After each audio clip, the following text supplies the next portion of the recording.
Hi, this is Tom Jacobs from tdjacobs.com and also healingsuicide.com. I'm an evolutionary astrologer, a channel, a medium, an energy worker. I do all kinds of healing work. One of my favorite things to do is to tease apart myth and archetype. So I like to work a lot with the myths of asteroids and other bodies in the chart to kind of explain, and I'll get into that in this little presentation. This video is about Ceres, and it's going to be a brief overview of myth and archetype.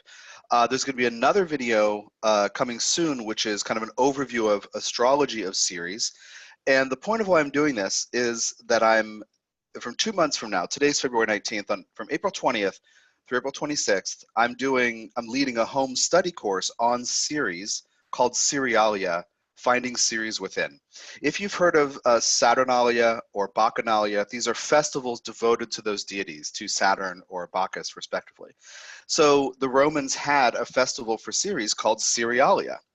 And it had to do with rituals and group events to honor the crop goddess, right, the harvest goddess, because she makes civilization possible. So I'll explain here in the beginning of the presentation what Cerealia is, and I'm offering these videos of myth archetype and then the second one on astrology to give you an idea of why this matters and to pique your interest, because a lot of you are going to want to sign up for this when you understand what's actually happening, what this is about. First, I'll just say that Ceres was promoted from asteroid to dwarf planet in 2006 when Pluto was demoted from planet to dwarf planet by the International Astronomical Union. At that time, all the headlines were and all the discussions were about Pluto being demoted. I teach that we should really look at the reality of Ceres being promoted, meaning it needs to be looked at with more attention. So Cerealia and these presentations are kind of an outgrowth of this. On February 28th, through EA Zoom meetings on Facebook, I will do an hour-long presentation, myth, archetype, and astrology, but fleshed out. Not the overviews that I'm doing in these short videos. So let me share the screen and pull up this little PowerPoint.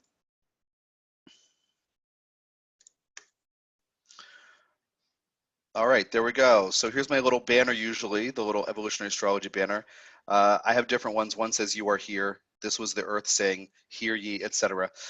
Anyway, that's what I usually, that's the design scheme usually. But because I'm doing Cerealia, I translated that into this one. So here is one of the banners of Cerealia, Finding Ceres Within.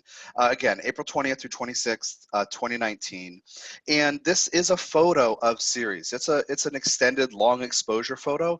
And so the ice looks a little brighter than it normally would. But that bluish color spread out over a large portion of the surface, and that bright spot, that's ice. So if you were just to look at it, through a telescope and see it this way, it wouldn't be quite that bright, but that long exposure thing kind of tweaks it and adjusts the color. But that is Ceres. We're looking at Ceres right now. Now, what Cerealia is this home study course built on channeled material and channeled meditations. I channel the Ascended Master Jehudi, who's also known as Thoth, Saint Germain, Hermes, Merlin, and every day from April 20th to 26th, you get a channeled message in an email with questions for reflection, and all of that is channeled. It's about 1,200 words. Some of them might be 1,300 words, and they range. There's 7 different themes about Ceres type things. Now, Cerealia itself that week isn't about astrology. It's channeled wisdom to get you into your heart, into your body, to understand patterns in your life, which I'll talk about in a minute.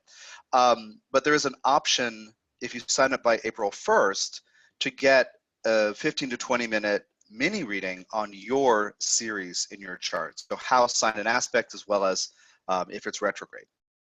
So some people are into astrology and the spirituality part of it. Some people one or the other. So I want to give that option in case you're not interested in your own chart reading. But what's going to happen is, if you get that, the mini reading MP3, you'll have that for a week. You'll have that on April 13th at the latest. So you can chew on that. I'll be giving in this reading you info on how Ceres plays out in your psyche, in your life. You'll see your life patterns. You'll realize, oh my God, that thing with my mom. Oh my God, that thing with my kid or my dogs or whatever it is, right? That thing with my partner, my spouse, my lover. About care, nurturing, boundaries, protection, that kind of thing. Mentoring even, Ceres has to do with mentoring at times. And so you'll have that stuff in your head, and then you'll start with the channel material on April 20th. So there's like a setup here with the astrology and then going into this personal process. All right, so the point of Cerealia in general is to move out of old patterns to increase self-care. In the model of soul that I work with, soul intends that you learn to become the source of love for yourself. This is woven through all of my teachings. So that's only the first time you've heard it if you've never seen me before, and this is the first video you've encountered. But you're supposed to become the source of love for yourself. Your soul is already loving, and it's watching you. Will you learn? Will you go from fear into love? Will you choose the empowerment path of transforming fear, pain, and anger into love, acceptance, compassion? So that's like the story arc of every human. Well, Ceres, as a mothering or parenting archetype, is critical to this process because love was modeled for you by your parents and family when you were young. So you're born as a baby, helpless and clueless. You're receiving care, and you're learning about love that way.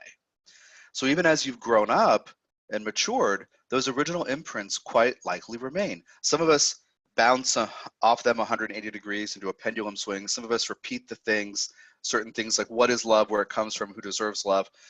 But the thing is, to become the source of love for ourselves, we have to confront our patterns from family.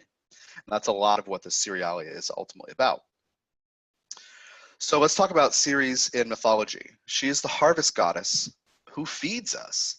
She's the most important deity to the Roman populace because she enables civilization. Because you can't live, if you're wandering, you know, if you're nomads and wandering around, or you have like little small villages, you might have land around you. You can draw the resources for food. But if you're living thousands of people on top of each other, you can't. So you have to be able to have stores of grain to feed everybody, because everybody can't be involved in that physical thing of, you know, finding and creating food, because space is limited. So anyway, Ceres grain makes a civilization, makes living in safety and numbers possible. So she's the mother of Proserpine, and or we know her as Persephone, right? Ceres and Proserpine are the Roman names. Demeter or Demeter and Persephone are the Greek names. But Ceres is defined by her role as a mother. She believes she must protect her child because she's immature.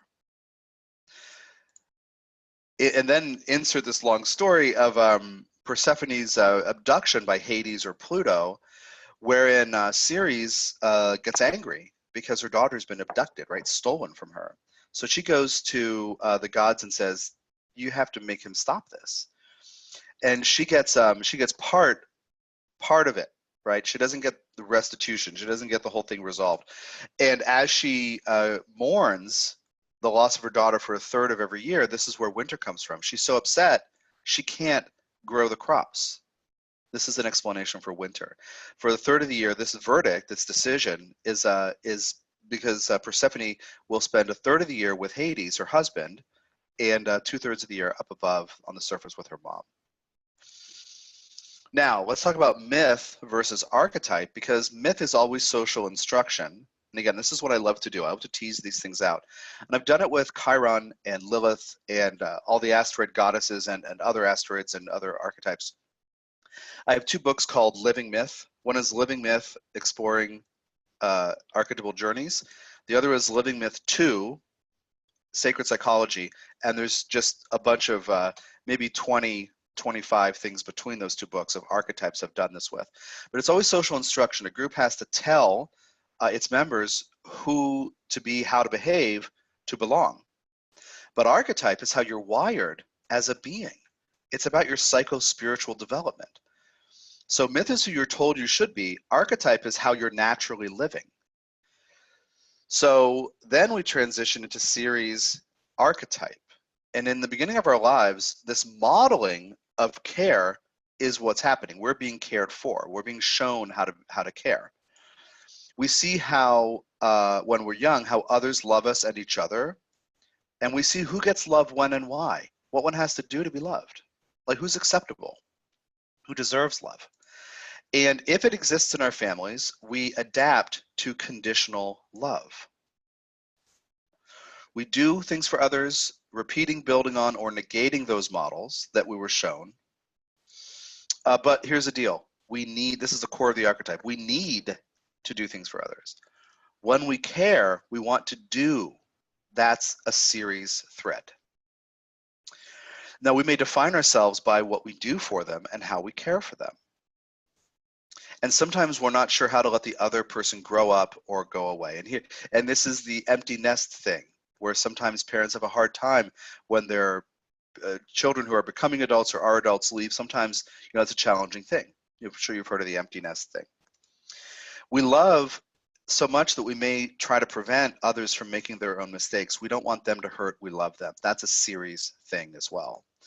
And so we may put the care of others above our own because we feel we need them to be safe.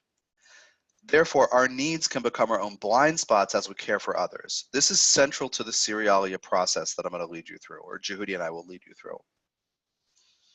So Ceres people can tend to ignore their needs, is how it happens. Sometimes waiting for others to take care of them, sometimes taking care of others, sometimes both. And this can make people overwork to bring love through action, or action as love, to others because they need to feel a space inside themselves filled up. The channeled stuff in Cerealia is meant to work on this and fill it in, and the channeled meditations. So then Ceres in the birth chart, there's a separate video where I'll do an overview of astrology, but I'll just kind of give you this idea. Ceres in the birth chart, how, why, and when do you care for others before yourself? What kind of blind spot do you have about health or nurturing or standing up for yourself? Because Ceres is also about protection. How might you define yourself by what you do for others or what you hope they may do for you? And then how do you prevent yourself and others from seeing your vulnerability? Like if you're the provider, if you're the protector, if you're the parent, how might you prevent others from seeing your vulnerability? What might you do for others that kind of turns into busy work, even if they say, look, I don't need that, thanks anyway. So these are some of the themes that might draw a person into Cerealia. So I want you to check out the page. When you go to my website, you'll see this banner among the graphics on my homepage, tdjacobs.com. And check it out, April 20th through 26th, 2019. And if you sign up before April 1st, you can have the option of adding a 15, probably 20 minutes, but 15 to 20 minute MP3 mini reading where I and your guides and Jehudi tell you what the deal is with your own Ceres placement in your chart. So thanks for your time and energy, and I hope to see you at Cerealia. Take care.